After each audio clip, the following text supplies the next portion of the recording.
It's Wednesday. We're back with another episode of Bothered. I'm Julie Kim, and this is my podcast, as you may know, if you're listening or watching. We are also a video podcast. Did you check out the news and see what happened at the Miss Universe pageant? I saw that the host, I think, of the event, a male, was very fucking rude to the female contestants, in particular one from Mexico, and he called her a name, and he tried to hold the contestants hostage. It's ridiculous. Let's get into it. I'll share some of my stories with you, and I hope you enjoy. Hello, it's me, Julie Kim. Welcome to Bothered, my little podcast about being bothered. Every week I share short stories. Living like this, I might lose it. They're mostly real situations that have happened to me. You wouldn't believe some of them, or maybe you would. Maybe you can relate. Living like this, I might lose it. I still cannot believe it. Every time I see a video of the man in Thailand at the Miss Universe pageant. Yes, there are still pageants out there. I didn't know. I think it's great because a lot of these women are so smart. These are not just bikini contests anymore, or like women answering like silly questions like, how would you change the world? Or even if they are asked if they would change the world, they have actual answers. We've got so many women now with science and engineering degrees and passions. There was a contestant that did like, was it heavy metal or like death metal or something for her like talent component? Like, really, really cool. Anyways, the least cool thing I saw this week was a video of like a man in front of all the contestants, basically calling out one of the contestants. And we'll show you some of the video. So this man calls out Miss Mexico. Miss Mexico is Miss Mexico here. She stands up and then he basically starts to say that like she hasn't fulfilled her social media obligations as per her contract. And I think he knew that she was waiting to hear back from her management team. And then he berates her in front of everybody. And he basically says, you know, if you listen to your team or if you don't do what I tell you to, you are a dumbhead. If you follow the order from your national director, you are dumbhead. He actually said that to her in front of everybody else, her peers, who she's also competing with and against, and in front of the cameras and all of the other officials that were there. He called her a dumbhead. Who the fuck says dumbhead? What are you, 7 years old? I don't even think I've ever heard anybody say dumbhead. Dumbhead sounds like what a child would say because they don't know how to say dumbass or they're not allowed to say ass. Like our child, if she hears us say anything like ass or shit, she goes, you said a bad word. And we're like, yes, we're sorry. And then we go ahead and say it again. And we forget. Okay. We say don't swear. And then we swear all the time. But anyways, you're not supposed to call anybody a dumbhead, especially like in a professional setting. This is a power dynamic too, right? He's the fucking, I think, host of the event or some sort of official. He's holding court in this room in probably a venue and a environment where everybody's like, you know, tense and nervous and stuff like that because this is a competition of the most beautiful women in the world. No, the universe, the whole universe. I mean, the contestants are just from this world. It's actually very, what do we call it? It is actually very presumptuous to call a pageant Miss Universe when you have no representation from any of the other planets. You know what I mean? Or not even, any species or anything like that, you know? They call it Miss Universe. What is the difference between Miss Universe and Miss World? Why can't we just call it Miss Planet Earth? Who the fuck knows? But anyways, Miss Universe. So she's embarrassed in front of everybody of all the planets and the stars, all of the planets orbiting the sun. And this man calls her a dumbass for doing what? Not fulfilling a social media obligation. And then he continues to berate her in ways that are a little bit irrational. He's like, why are you standing? And it's like, I still keep talking to everybody while you stand up to talk to me. If somebody calls you in a room, you're going to like, I think the most respectful thing to do is to stand, right? Or just say like present or something like that. So she stands and he starts to like get unhinged and say like, why are you standing? And he said it multiple times. And then she actually answers and he's like, why are you talking? You shouldn't be talking. Stop interrupting me. No, you have a voice, but you have to respect. The voice. You are not respecting me as a woman. What? No, why you stand up?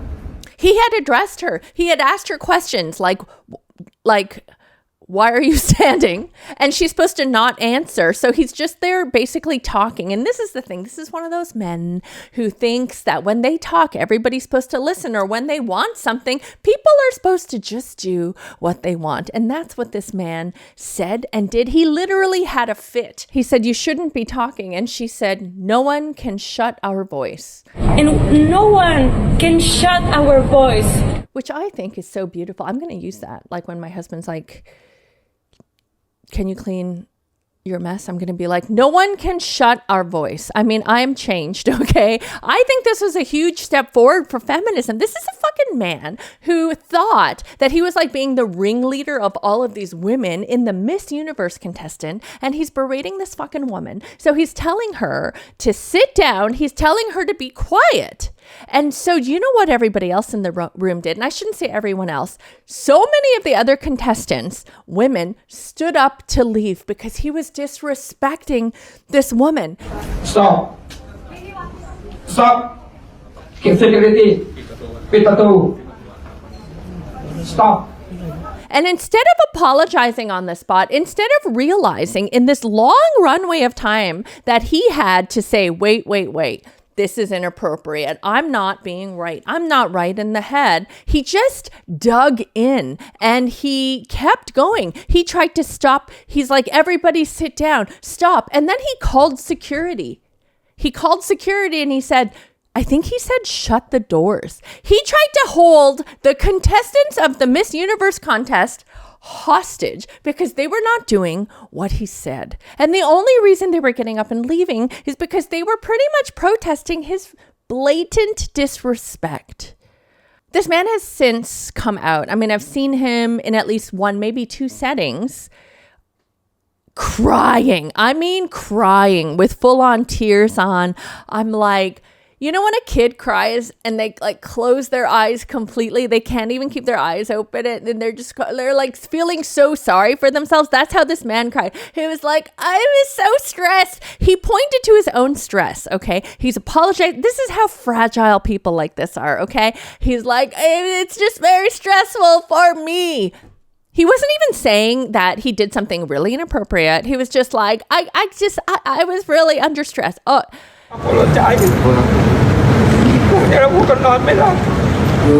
I think you must understand the pressure is a lot. I am the human sometimes. Peak male fragility, I have to say. And like, he didn't even address that what he did was wrong. So of course, I think, as everybody else in the comments thought, that he only is saying that he's sorry because he got caught. I don't think he's actually sorry. I mean, if he would talk like this to a woman or a room full of women on like,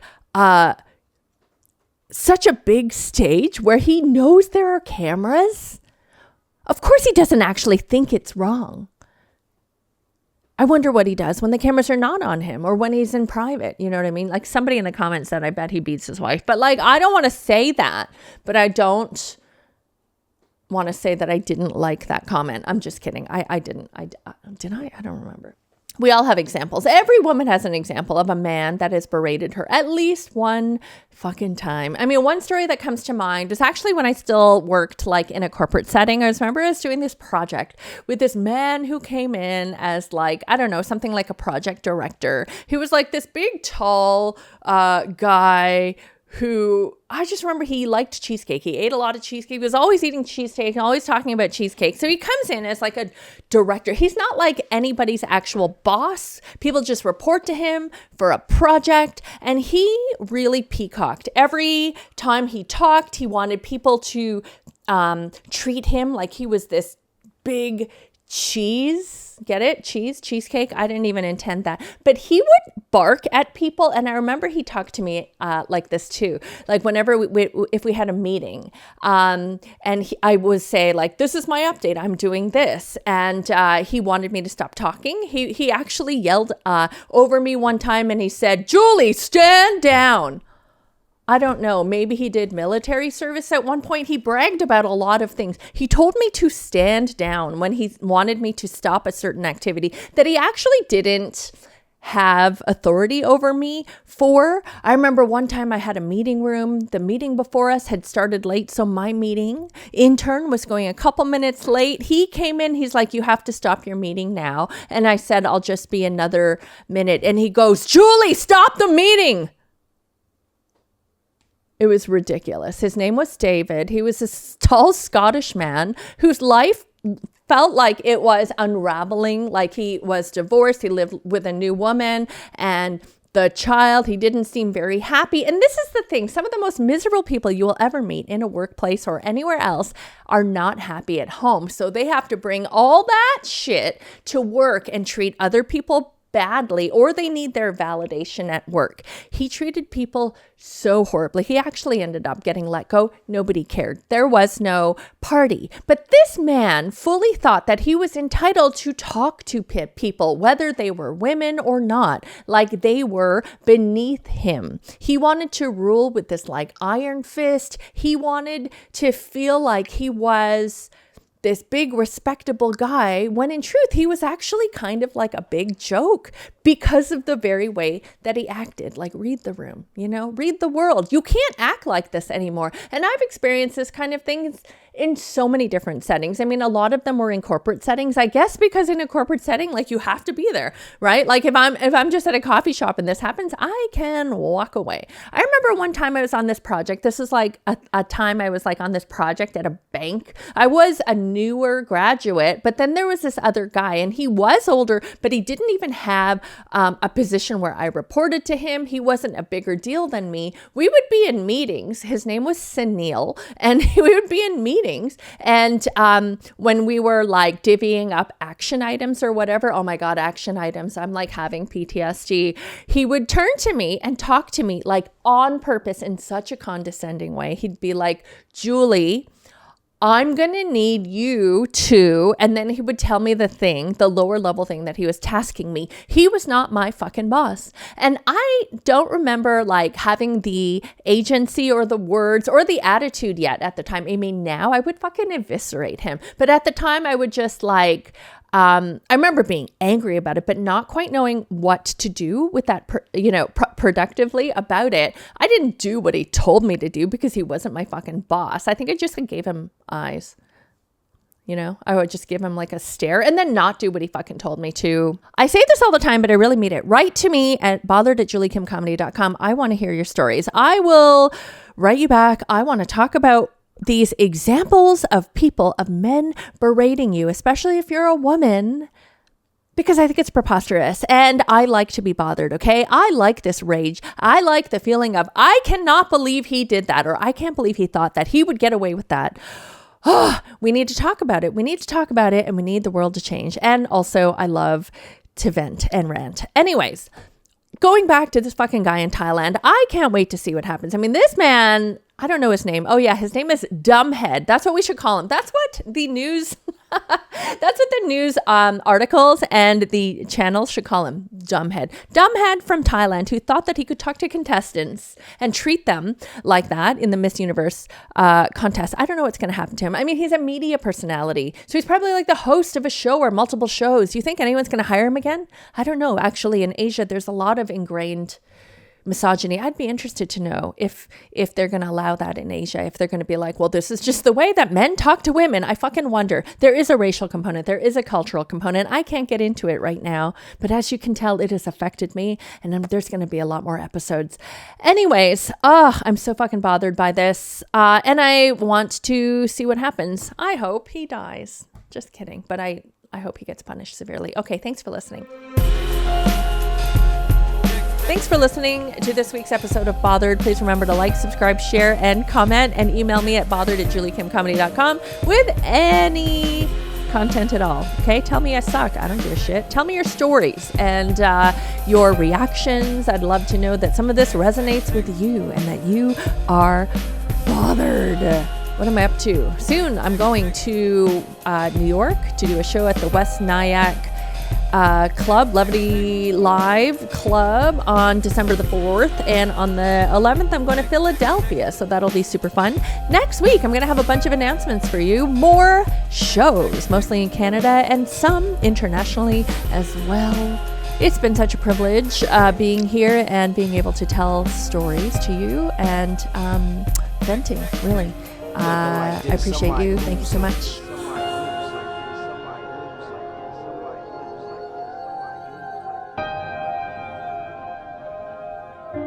Living like this, I might lose it.